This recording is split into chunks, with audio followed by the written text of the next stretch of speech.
Salah satu nama yang menarik perhatian di bursa calon ketua umum PSSI sudah pasti Menteri BUMN Erick Thohir.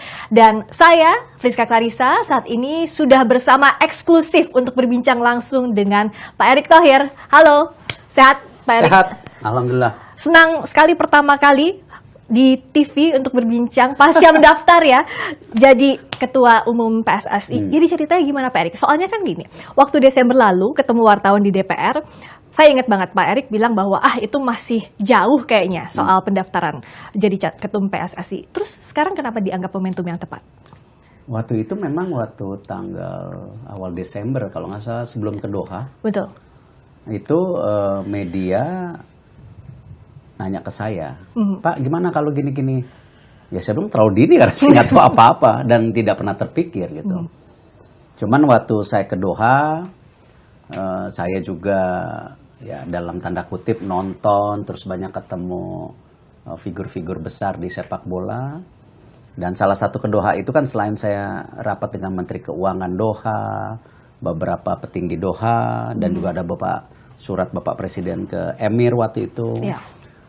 Saya juga di set meeting waktu itu diharapkan Pak Menpora bisa ketemu ketua FIFA, waktu itu Presiden FIFA, untuk bicara umur 20. Ya. Nah, mungkin persepsi yang terbentuk waktu itu oleh para voters, wah ini figur yang menarik. Karena saya ingat sekali setelah saya kembali dari Doha banyak sekali yang minta ketemu. Ya. Dan mereka menyampaikan hal-hal yang mereka rasakan selama inilah. Lalu saya bilang ya lihat aja nanti gitu. Kan saya juga nggak tahu prosesnya seperti apa. Ya. Walaupun saya memang kan sebenarnya kalau di sepak bola dari Persija 2022-2024 sama Pak Manila waktu itu sama Pak Sutioso kita sudah lumayan tahu jeroan PSSI lah dalam kesehariannya gitu. Nah dari situ ya rupanya bergulir gitu sampai akhirnya kemarin waktu pendaftaran mereka yang minta saya hadir, saya juga kaget sekali banyak banget gitu. Dan memang mereka menyampaikan ya mayoritas ingin Pak perubahan, ingin ada sepak bola yang bersih gitu. Jadi itu sih kronologisnya karena memang waktu di Doha lah yang memang menjadi bagian sepertinya mereka exciting gitu. Oke. Tapi nggak mungkin kalau saya nggak tanya. Udah izin Pak Jokowi pastinya ya? Ya iyalah. Jadi ketika saya diminta mendampingi para voters mendaftar, saya minta waktu ke Bapak waktu itu, sampaikan Pak, ini para voters ingin mendaftarkan saya. Pak Jokowi waktu itu bilang, oh gitu, bisa bagi tugas. Insya Allah Pak, toh kalau di BUMN kan saya punya tim yang sangat bagus dan hasilnya alhamdulillah sudah ada Pak. Ya. Lihat aja seperti laba BUMN yang tadinya 13 jadi 124 dan insya Allah tahun ini 200. Ekosistem BUMN juga kita maksimalkan mengenai kesehatan, pangan, energi, pembukaan lapangan pekerjaan udah hasil datanya gitu. Iya saya percaya yang itu. Yang ini seperti apa? Ya saya akan membuat tim yang profesional Pak. Yang saya pastikan ya kalaupun itu timnya ada di Exco, ya mungkin nanti mereka kurang tidur semua Pak, saya bilang. Karena kalau saya di BUMN sendiri, ketika COVID sendiri kantornya nggak tutup tuh. Silakan cek teman-teman wartawan di BUMN juga gitu. Jadi ya saya pastikan mereka harus kerja profesional siang malam, ya karena ini kan aspirasi daripada seluruh rakyat Indonesia. Bahwa harus ada perubahan di PSSI itu gitu di sepak bola Indonesia. Ketika saya juga diwawancara dulu, saya bilang ya udah saatnya dibongkar, membangun fondasi yang baik secara bersama gitu, bukan individu ya tapi secara bersama. Lalu Bapak bilang ya udah kalau gitu ini baik ya persepsi nanti antara PSSI dan pemerintah berjarak untuk bangun sepak bola Indonesia ini bisa tidak terjadi lagi. Padahal kan saya ini pecinta sepak bola, ingin sepak bola itu maju. Yeah. Tetapi kadang-kadang dibilang kita mau intervensi. Ya, seakan-akan pemerintah ini jelek. Oh Pak, saya pastikan itu Pak. Dan Bapak tahu hubungan saya sama FIFA baik. Dan itu yang selalu saya sampaikan dari 2015 waktu itu. Ya kan 2015 kan saya yang diminta untuk bicara sama FIFA juga. Dan Yeah. akhirnya waktu itu sama Pak Agung, kita pergi ke sana menyampaikan apa yang diinginkan pemerintah. Dan saya percaya gini loh, Fris. Tidak mungkin lah. Ya dunia olahraga ini maju tanpa kerjasama asosiasi federasi Ya. dengan pemerintah. Nggak mungkin. Gitu. Jepang itu tahun 1991 sudah punya blueprint 100 tahun Jepang. Yes. Sepak bola Jepang. Tahun 1991. Mereka mengirim juga sebagian datang ke Indonesia ngeliat Liga Indonesia waktu itu. Belajarnya di sini padahal. Itu maksudnya. Dan tapi mereka serius. Dan kalau kita lihat sepak bola Jepang itu kan bagaimana benar-benar kulturnya mereka. Ya. Cara bermain sepak bolanya pun kulturnya mereka. Ya. Nggak ada individual. Ya, mereka bermain bersama seperti gelombang. Coba kita bayangkan waktu tim Jepang main. Apalagi kalau kita lihat bagaimana para supporter Jepang kasih lihat kultur lagi. Ya. Bersih-bersih setelah nonton. Hah? Ya. Loker juga pemain bersih. Nah ini kan kultur yang disampaikan. Nah jadi ini sebuah transformasi ya yang saya rasa kita harus lakukan bersama-sama. Tidak melihat ini siapa dan kenapa. Gitu. I see. Berarti kalau tadi dari yang Pak Erick bilang, Pak Jokowi ini nggak hanya merestui Pak Erick maju, tapi juga jadi ketua umum. Sampai sejauh itu. Intinya Pak Jokowi melihat beliau ingin ini bersatu benahin sepak bola. Jangan gini loh, jangan pas susah pemerintah dimintain tolong. Tapi kalau ada glorinya, oh ini kita yang kerja keras. Enggak, lihat di Qatar bagaimana ya simbolik-simbolik antara pemerintah dan sepak bola itu bersatu. Ada perannya masing-masing gitu. Nah, ini yang kita harus satukan. Ini yang harus kita samakan. Dan saya rasa tidak hanya pemerintah pusat saja. Oke. Ya, pemerintah daerah harus mengambil peran. Kenapa? Yang namanya fasilitas di daerah itu harus juga menjadi standar internasional. Coba kalau kita lihat di Amerika. Ya, itu yang namanya kota dibilang keren kalau punya apa? Klub olahraga. Bagaimana mereka berlomba-lomba? Washington DC ya punya klub baseball dan basket. Ya, ada American football. Nggak punya klub bola. Ya, DC United maksud saya. Ya, ini pengalaman saya loh. Diminta pindah ke DC United ke Washington DC. Diberikan tanah gratis.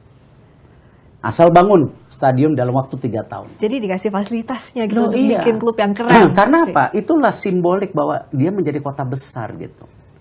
Ya kan? Dirawat tuh klub-klub gitu. Iya. Ya kan? Iya sih. Kalau ada klub yang pindah, coba klub bola basket pindah dari kota ini ke kota ini, itu sedih masyarakatnya. Ya, nah ini yang persepsi ini yang harus diberikan. Olahraga itu kan benar-benar bagian kita membangun karakter kita, baik di kota tersebut, baik di negara. Oke. Bola olahraga membawa kita apa supaya apa sih? Sportif. Fighting spirit gitu. Pemersatu juga. Pemersatu, jangan jadi malah pemecah belah. Bahkan juga sepak bola ini malah membawa kesedihan ketika orang tua kehilangan anaknya, ya, kakak kehilangan adiknya, adik kehilangan kakaknya. Kemarin waktu saya 100 tahun Kanjuruan, itu ada bapak bilang, Pak, istri saya dan anak-anak saya waktu itu, Pak, anak saya meninggal, Pak. Nah, itu yang disampaikan oleh petinggi FIFA juga kepada saya. Bahwa bayangkan katanya, waktu kejadian tuh, waktu saya datang ke Swiss dan ke Doha waktu itu, waktu kejadian Kanjuruan kan saya diminta. Bayangkan katanya, Mr. Thohir, kata dia. Saya itu dibawa orang tua saya nonton pertandingan sepak bola. Itu saya bahagia banget. Ini waktu saya kecil, kata dia. Tiba-tiba kejadian. Ya, kita terkurung. Orang tua saya mungkin meninggal atau apa saudara saya. Apa perasaan Anda? Yes.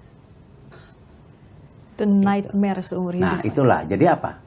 Itu keterpurukan yang luar biasa yang menurut saya nggak boleh terjadi lagi.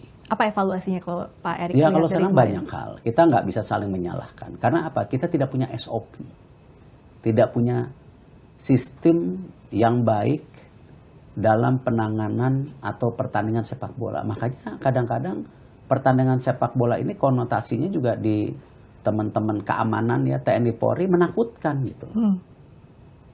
Menakutkan gitu. Padahal kan sepak bola itu tadi harus jadi pemersatu, sesuatu yang membahagiakan seperti di luar negeri kota-kota besar itu berebut ada klub olahraga main di kotanya, milik kota tersebut gitu. Itu kan yang harus. Ya, itu yang akan nanti. Ya itu yang harus kita lakukan bersama-sama gitu. Nah karena itu Pak Jokowi sendiri sangat pesan waktu saya izin ya ini harus dibangun beliau bilang. Ya. Pak Jokowi itu ya waktu di Amerika pertandingan Indonesia lawan Filipina Ya. jam berapa pagi Amerika ya jam 4 pagi ya Pak. Beliau bangun loh nonton bola. Memang salah satu olahraga favoritnya Oh bola ya. itu maksud saya. Kalau saya ya bukannya apa-apa. Ya. Kalau kebetulan negara ini pemerintahnya lagi senang sepak bola, kalau saya mah Digas gitu ya. kesempatan kesempatan yang luar biasa gitu. Karena nggak semua pemerintah itu suka olahraga, kan tergantung daripada karakter pemimpinnya. Spesialnya bola. Iya, itu kan luar biasa menurut saya. Lihat aja Argentina juara ketika negerinya terpuruk secara ekonomi, ya kan? Masyarakatnya tertekan, lihat dong, begitu juara, ya lupa keterpurukannya sehari gitu.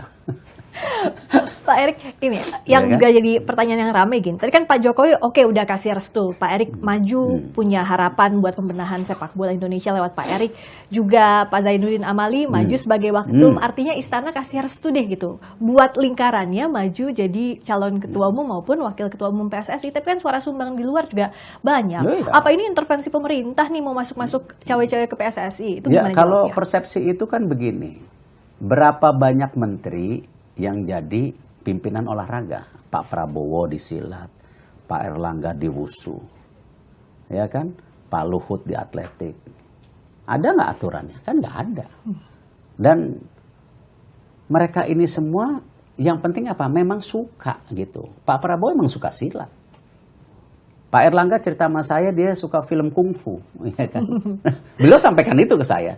Ya kalau saya kan memang bola sama basket itu udah dari dulu gitu, Iya. bukan tiba-tiba Erick Thohir jadi ketua bowling gitu, orang main bowling aja tidak gitu kan.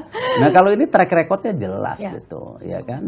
Nah kalau Pak Menpora sendiri mungkin tanyakan ke beliau, karena saya juga tidak mau mengkotomi masing-masing individu yang ingin masuk, ya. Tetapi tadi yang saya pesan, kalau nanti ya kan jalan Allah takdirnya ada. Dan kita bersama, ya siapapun di Exco dan Waketum itu, ya saya cuma memastikan siap-siap kurang tidur dah. Kan ada KPI-nya ya, dan ada saya KPI-nya. pasti saya ada KPI-nya. Ya, Exco titik-titik dengan ini apa konsekuensinya? Oke. Nah tapi sekarang udah kebayang belum kira-kira siapa yang bakal jadi tim tanknya Pak Erik? Misalnya wakilnya siapa sih? Nggak kebayang. Kan ada Karena Indonesia, ada Menpora, Zainuddin pemilihan Amali. ini kan individu, ya. Jadi saya nggak bisa ini dan itu. Saya sih mau ngeliat dulu. Yang penting nanti gini, yang penting rule of the game-nya. Siapa yang melanggar rule of the game-nya, termasuk saya, ya siap-siaplah. Ya, kalau nggak begitu kita nggak mungkin bersihin sepak bola. Yang diharapkan masyarakat, yang diharapkan research semua apa kan? Semua apa? Sepak bola yang bersih. Itu utama. Sepak bola yang bersih.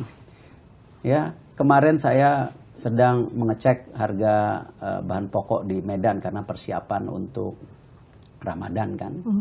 Nah, kenapa Sumatera Utara kebetulan kan PTPN itu produksi minyak goreng, lalu kita ada macam-macam di sana.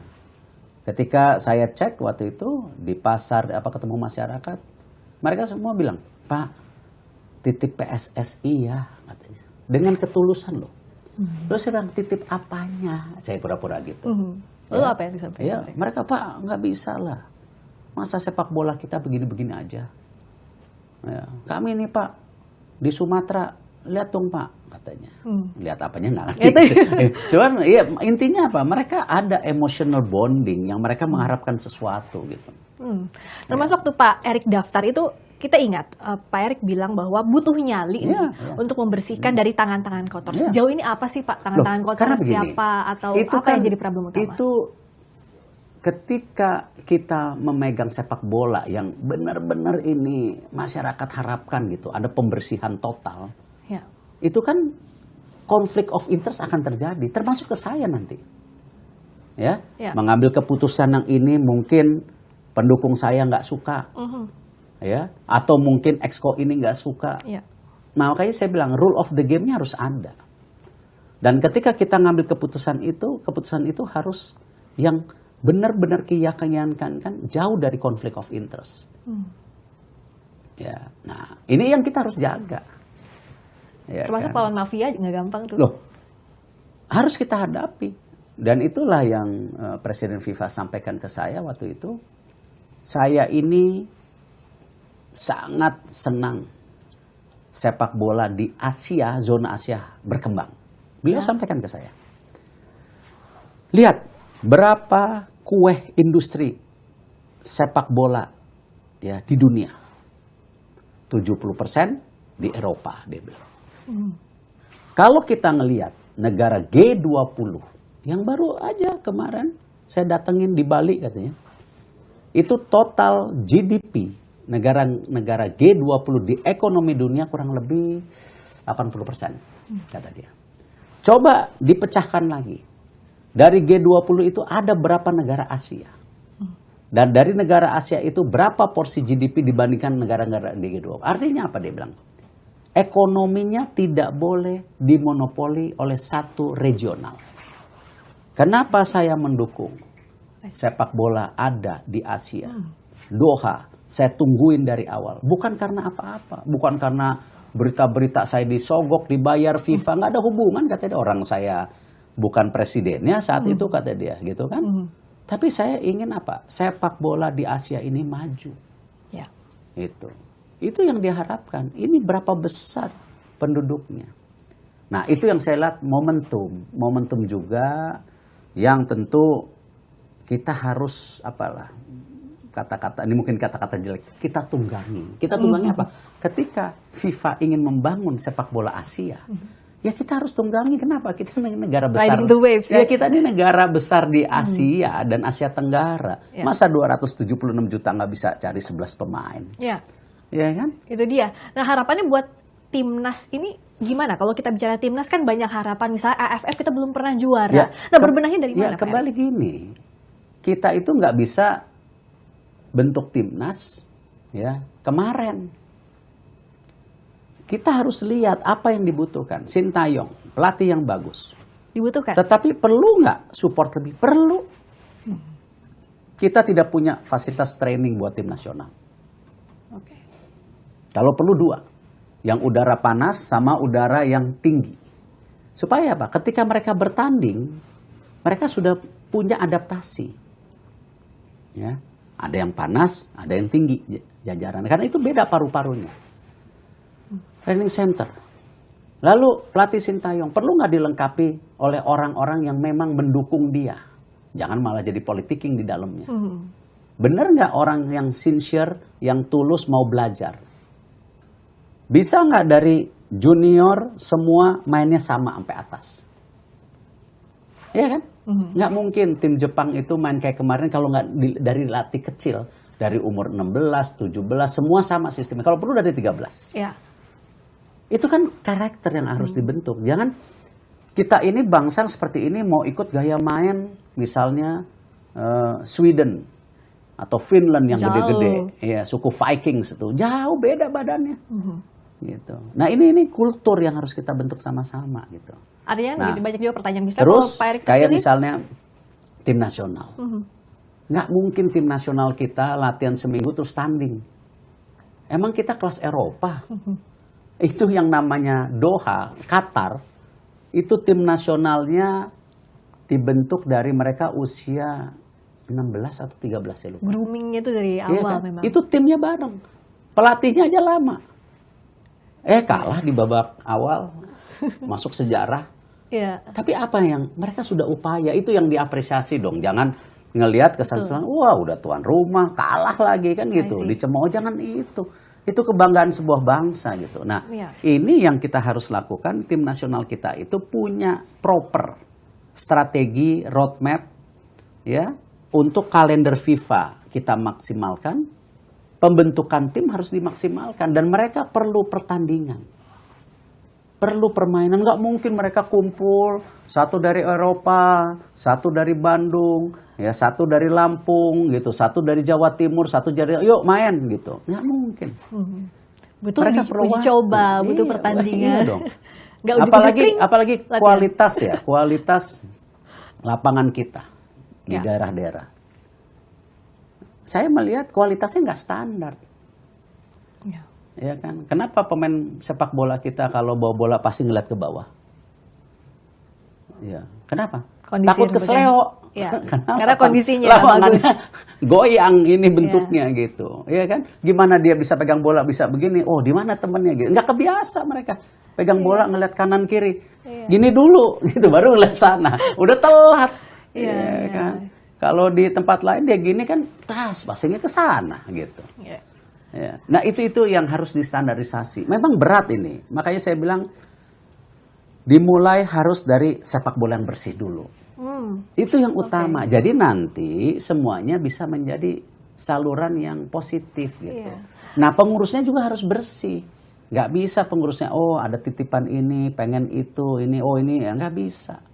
Nggak bisa. Kalau Pak Erick terpilih, siap itu bersih semuanya, memastikan tidak ada titipan. Itu kan saya bilang sama voters, benar mau pilih saya, benar. Karena kalau pilih saya mau pakai hati, bukan kepentingan. Gitu. Nggak bisa kita benahin, bersihin sesuatu kalau ada kepentingan gitu. Iya. Ya, harus mulai dari yang tadi sepak bola ini bersih gitu.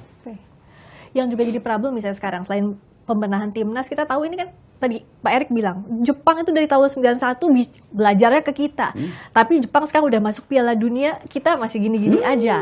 So apa problemnya selama puluhan tahun ini? Ya, manajemen sama manajemen kita ini negara kaya, ya apa sumber daya alam punya, market punya, kebudayaan, tapi kita tidak punya manajemen ya, yang solid dan keberlanjutan. Tidak mungkin perubahan itu terjadi kalau tidak ada SOP, sistem, dan leadership. Mesti ada dua-duanya. Kalau hanya leadership, wah ini bagus nih. Nanti dia ganti, nggak ada sistemnya, rusak lagi. Ya. Atau ada sistem, nggak ada pimpinannya, percuma. Jadi makalah tuh, Indonesia paling seneng bikin makalah tebel-tebel. Ya kan? Nah, artinya apa? Ada sesuatu continuity yang harus bersamaan. Nah ini yang kita harapkan juga nanti. Kita harus punya blueprint. Jepang punya blueprint 100 tahun sepak bolanya. Emang dia mikirin ya siapa PM-nya, siapa menporanya, siapa ketua PSSI-nya. Emang dia mikirin? Jadi jangan dikit-dikit bawa ke politik gitu ya Pak Erick? Iya jangan. Ini bukan politik, ini olahraga gitu. Ya, kita kan kadang-kadang kita suka apa contohnya? Ini Jepang aja kita contoh, deket kok. Ya kan? Bikin liganya salah satu belajar di kita, pemain kita juga ada main di sana dulu, Ricky Yakob kalau nggak salah. Ya kan? Nah, jadi selalu kan kita begitu. Sistem pendidikan dulu ya. Kita banyak guru-guru kita ke Malaysia. Nah, apa yang terjadi? Kemarin kita ngeliat Malaysia begini, tapi sekarang enggak lah. Ya. Dengan kepemimpinan Pak Jokowi sekarang, Malaysia udah mulai kita begini, waduh, ya kan? Ya. Nah, udah ngeliat waduh ini, ya kan? Ya. Dan disampaikan kok sama Prime Minister. Saat ya, ketemu Pak Jokowi. Iya. Jadi artinya apa? Ya itu yang kita harus bangun. Jadi kalau negara-negara tetangga kita, ya, Singapura, Malaysia, ngelihat sepak bola kita ya seperti ini, ya jangan salahin mereka gitu. Dan mereka punya cara sendiri-sendiri loh. Singapura lihat, liganya itu ada tim Jepang sama tim Korea main kalau nggak salah. FIFA nggak masalahin, Ya kan? Karena ada komunikasi yang baik sama FIFA. Gitu. Sama, saya yakin sebelum-sebelumnya komunikasinya apa? Lapor ke FIFA. Oh nih pemerintah mau ngacak-ngacak kita, mau intervensi kita. Iya. Tapi nanti begitu perlu uang tim nasional minta dong anggaran. Ya jangan begitulah. Ya. Tim nasional bisa maju ya salah satu dari sponsor dan dukungan pemerintah. Kalau liga ya beda. Iya. Dukungan pemerintahnya izin, fasilitas, ya kan. Iya. Nah, kalau sponsor medianya itu swasta lah. Jadi ini kan ada equilibrium yang harus diseimbangkan gitu. Oke. Nah, ngomong-ngomong Ya kan? liga tadi, karena isunya adalah Liga 2 dihentikan. Banyak gelombang protes karena dianggap dihentikan sementara PSSI. Karena Apa tidak, Pak Erik lihatnya? karena sepak Problem bolanya utamanya? tidak dibangun secara kesetaraan. Sepak bola wanita kita tidak dibangun. Ya kan? Tim futsal kita yang juara belum diberi kesempatan. Nah, artinya apa? Kita harus melihat seluruh potensi. Ya, Ya. memang sepak bola perinya ini menjadi lokomotif besar, biarkan. Tapi prestasinya belum mengkilat, nggak apa-apa. Tetapi juga jangan membuka atau tidak membuka peluang sepak bola wanita kita. Kemarin saya cek lihat, Filipina tim perempuannya masuk World Cup kalau nggak salah. Saya bilang, ini ada yang salah nih. Filipina. Padahal masih tetangga Loh, gitu dan sendiri. Filipina gitu loh, bukan negara sepak bola, itu negara basket gitu. Yang lumayan lah basketnya kita udah kalahin juga kemarin SEA Games. Nggak tahu SEA Games tahun depan. Tapi artinya apa? Filipina loh, itu futsal punya potensi. Nah ini tinggal kita, nah sama. Ya gimana sahabat-sahabat di Liga 2 dan 3 tidak cemburu dengan Liga 1? Seperti anak emas. Iya, gitu. nggak boleh. Kita harus coba bagaimana bikin formula berjenjang yang saling mendukung. Masih. Gitu. Nanti saya sampaikan kalau kepilih. Kalau sekarang belum tahu. Saya belum tahu schedule-nya, belum tahu kesulitannya gitu. Iya. Kan harus namanya format kompetisi pun harus mulai diperhitungkan. Apakah format kompetisi yang seperti hari ini baik? Kan kita mesti lihat. Tetapi itu tidak hanya semata-mata maunya Erick Thohir. Kita harus banyak mendengar. Iya. Ya, kalau kita pemimpin yang baik harus banyak mendengar. Supaya kita implementasinya sesuai. Gitu. Nah kan step pertama harus terpilih dulu kalau rezekinya nanti Oh, jadi iya, ketua umum PSSI. iya. Tapi bicara dukungan kan udah banyak banget. Ya, Misalnya tapi sultan, kan- selebritas, tapi kan, pemilik klub. tapi kan nggak Oke. tahu. Namanya pemilihan voters kan bisa juga enggak. Iya. Nah, Ya, tapi ingat kalau loh kita jatuh karena kerikil loh. itu yang Ya, jangan ya saya jadi apa? Yang penting tadi saya bilang. jangan jumawa di awal. Kalau mau saya pakai hati. Bukan pakai kepentingan. Udah itu aja. Kalau ternyata ya udah nggak apa-apa. Ya yang Menteri ya. BUMN aja udah Menteri banyak BUMN kerjaan. banyak kerjaannya. Pangan, energi. Ya tapi kembali, ini kehormatan yang luar biasa kalau saya bisa menjadi bagian perbaikan sepak bola Indonesia secara menyeluruh. Sepak bola yang bersih, sepak bola yang berprestasi itu. Ya, itu harus yang jadi titipan itu kan sepak bola yang bersih dan berprestasi. Termasuk juga kawan-kawan muda, para sultan lah selebritas dikatakan ada Atta, Raffi, Baim, Mas Kesang juga ada di sana. Mereka apa- baru apa sih nggak? Mereka baru nggak di industri ini? Ya, Ya itulah. Kalau mereka yang baru-baru aja udah mulai kapok, iya kan? Kita harus kurangi Iya. tipe pemilik sepak bola yang jual beli klub. Kita harus dukung yang memang mau berinvestasi di klub itu. Ya, artinya apa? Ya, kadang-kadang pemilik ini sudah membenahi 5-6 tahun, lalu dia pindah, ya nggak apa-apa. Tapi kalau sering pindah, ya, Iya. berarti bisnis banget gitu. Saya dikasih kesempatan punya Inter Milan. Banyak sekarang permintaan saya beli lagi klub Italia. Saya nggak mau. kenapa? Loh, karena itu jadi bagian, rupanya dulu di Inter Milan nih bisnis, bukan kecintaan. Yang saya lakukan di Inter Milan karena saya cinta dan bisnis. Jadi Gitu jangan kan? sampai business minded doang. Iya nggak bisa. Karena ini kan mengelola klub olahraga ini titipan supporter. Kita mengelola kepercayaan supporter. Jadi kalau pemilik sepak bola itu kadang-kadang dimaki ya harus siap gitu. Kenapa? Resikonya pemilik klub sepak bola susah tidur. Ya kan memang begitu. Resiko. Ya. Nah, jadi kalau mereka figur-figur ini punya keinginan membangun, ya kita harus dukung gitu. apa sih titipannya mereka kemarin sampai Atta kan sempat bilang kapok tuh di Ya, sepak bola. ya, karena gini, ya saya nggak tahu ya. Mungkin dia merasa lagi main benar, tiba-tiba di ujung kena penalti. Ya. Ya. Nah kayak gitu-gitu kan, kalau memang wasitnya salah, ya, is okay, itu lumrah manusia. Tapi jangan juga wasit disalah-salahin terus, kasihan mereka juga punya keluarga, mereka punya manusia. Makanya nanti mesti ada apa? Teknologi.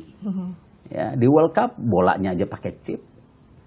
Ada VAR, ya kita juga harus dong. Katanya mau kelas dunia, masa teknologi nggak dilibat? Sekarang mah kalau main-main gitu ketahuan. Lihat aja di bola basket. 2017 Liga Bola Basket Indonesia IBL menghukum berapa pemainnya? Saya lupa, 7 apa? Seumur hidup. 2021 kemarin 9 pemain kalau nggak salah. Pokoknya totalnya 16 lah. Apa? Dihukum seumur hidup loh pemain. Nah ini mesti ada kesepakatan siapa yang main-main, ya nggak usah dibola lagi seumur hidup. Dah gampang. Mau wasit, mau pemain, mau pemilik, ya mau saya, mau exco gitu, udahlah. Kita ngeliat ke depan makanya. Saya nggak mau bicara yang sebelum-sebelumnya. Oke. Ayo kita, makanya kan saya statementnya. Ayo, ya kita harus lawan tangan-tangan kotor yang mau merusak sepak bola Indonesia ke depan. Dengan apa? Rule of the game, dengan aturan yang jelas. Tidak kepentingan. Kalau nggak akan sepak bola Indonesia jadi maju. Ya. Ya, dan kapok nanti orang-orang yang pengen bangun kapok gitu.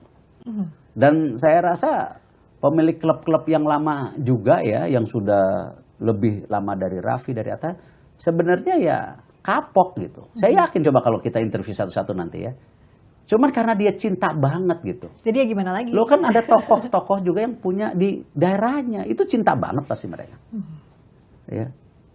Kapok sebenarnya, cuman ya udahlah memang begini sepak bolanya, kan begitu. Karena cinta ya gimana lagi? Ya, sama kita memperbaiki sistem yang lain ya di kehidupan sehari-hari.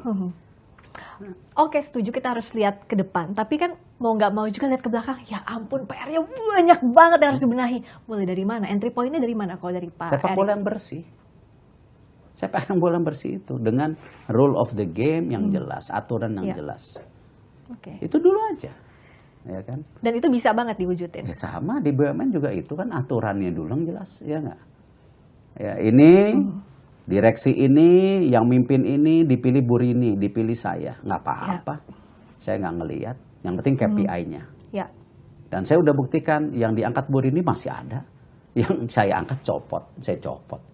Ya tapi saya juga mesti introspeksi diri. Kalau 10 diangkat 7 nggak bagus berarti saya yang salah. Ya alhamdulillah kan 10 diangkat 9 bagus, berarti kan ya namanya manusia nggak mungkin sempurna. Gitu. Oke. Pak Erick punya banyak banget pengalaman. Presiden Inter Milan lah, dengan FIFA juga punya koneksi yang baik. Kanjuruhan misalnya terakhir kemarin. Salah satunya yang lobby juga ya utamanya Pak Erick begitu. Nah, apa yang bisa dibagi? Pengalaman, juga jaringan. Benchmarking, kita harus kalau kita mau menjadi sepak bola kita besar, kita harus benchmarking juga dengan banyak negara. Sistem apa yang baik dari mereka untuk kita lakukan, gitu. Atau sistem kita sudah baik, kita jangan rubah. Tapi mesti ada benchmarking. Dan gini loh, banyak keputusan internasional itu kita nggak ngikutin. Oke. Coba, jajaran Exco FIFA, kayaknya Filipina dapat deh. Kita nggak dapat. Ya. Terus negara kecil apa? Saya lupa ya, Bangladesh apa dapat, kita nggak dapat. Something wrong with us gitu loh. Hah? I see. Saya bisa buktikan kita negara apa? Saya jadi IOC member. Saya jadi FIBA Central Board, wakilin Indonesia atau individu. Kenapa di bola nggak bisa? Ya. Tapi nggak perlu saya lagi, nanti kita bikin sistemnya. Ada tokoh-tokoh internasional Republik Indonesia yang menjadi liaison officer kita. Bicara dengan tokoh-tokoh sepak bola dunia. Begitu dong, gantian. Ya kan? Ya. Jadi harus ada gitu. Kita di bola basket ketika saya jadi figur internasional, ya udah. Di sininya kita angkat sekjen pertama perempuan. Ayo. Ya. Di bola basket, Dewi. Ya. Yang jadi ketua basket, ya, Pak Dani Kosasi bukan orang kaya. Bukan pemilik media. bukan bisnismen besar, tapi dia tiap hari keliling daerah. Nah, tuh. Oke. Memastikan bola basketnya maju. Nah. Gimana biayanya? Ya tadi ada pemasukan buat perbasinya secara transparan, gitu kan? Yap. Ya jangan semua ini ya selalu kadang-kadang, wah yang jadi harus orang punya. Janganlah. Ya, Bangsa ini dibangun bukan karena punya dan tidak punya. Bangsa ini dibangun karena apa? Pemimpin yang bekerja emang mau memperbaikinya. Gitu. Ya, di bola basket itu. Terakhir Pak Erik, targetnya kalau kepilih jadi ketua umum PSSI apa? Buat timnas misalnya, atau buat AFF kayak apa yang realnya? Belum lihat, tunggu dulu, belajar dulu gitu. Kalau di BUMN juga saya 1 bulan pertama waktu itu saya bikin statement di BUMN. Jangan saya diganggu, jangan saya juga ikut-ikut apa kunjungan ini, seremonial, saya nggak mau. Coba Google statement saya. Saya mau belajar apa itu BUMN. Tapi setelah saya 1 bulan belajar, saya langsung apa bongkar Asabri, Jiwasraya waktu itu kan, Ya. Garuda. Itu. Ya. Baru berapa bulan kemudian bongkar struktur BUMN. Ya, cari orang yang tepat profesional. Wamen saya banker stop dua-duanya. Ya, salesman saya dari ASN tapi ngerti hukum dan energi. Saya tarik deputi Ibu Nelly dari private sector. Sekarang ada deputi umur berapa? 39 tahun pertama. Ya, kita tarik Pak Karlo Tewu dari KPK. Kita lakukan pembenahan gitu. Ya. Okay. Nah ini sama, ya. Kita lihat setelah tanggal 16 Februari itu dulu, ya kan. Jangan kita mimpi-mimpi nggak jelas, ya. Udah nggak usah pakai teori, kita harus pakai nyali dulu, gitu, ya kan. Ini pun saya memposisikan ini mesti pakai nyali loh dengan tadi hal-hal yang ini. Ya. Nah, dengan persepsi, aduh ini nggak puas kerja aja nggak kebanyakan gitu. Ya. Ya, dan saya bilang bahwa kenapa saya bisa sukses di sini karena tim, bukan karena saya sendiri gitu. Ya. Tapi yang jelas tadi pintu masuk awalnya adalah nyali untuk sepak bola yang bersih itu dulu ya. Harus kita bersih sepak bola kita, harus kita bongkar, kita bangun bersama lagi tanpa menyalahkan siapapun. Oke. Gitu. Terima kasih banyak waktunya. Makasih. Menteri BUMN Erick Thohir yang juga calon wakil ketua umum. Calon Mohon ketua dukungan. umum. Calon ketua Mohon umum dukungan. PSSI. Mohon dukungan. Media mesti dukung. Oke. Ya, mesti ada kritik juga kalau nanti saya jadi, ya kritik juga. Pasti gitu. itu. Iya dong, harus. Dan jangan kapok di wawancara ya, Enggak, sering-sering enggak. ngobrol sama media. Bismillah. Thank you banget Pak Erick Thohir, Ya. calon ketua umum PSSI dan Menteri BUMN telah bergabung di Kompas TV. Saya Friska Clarissa. Sampai jumpa.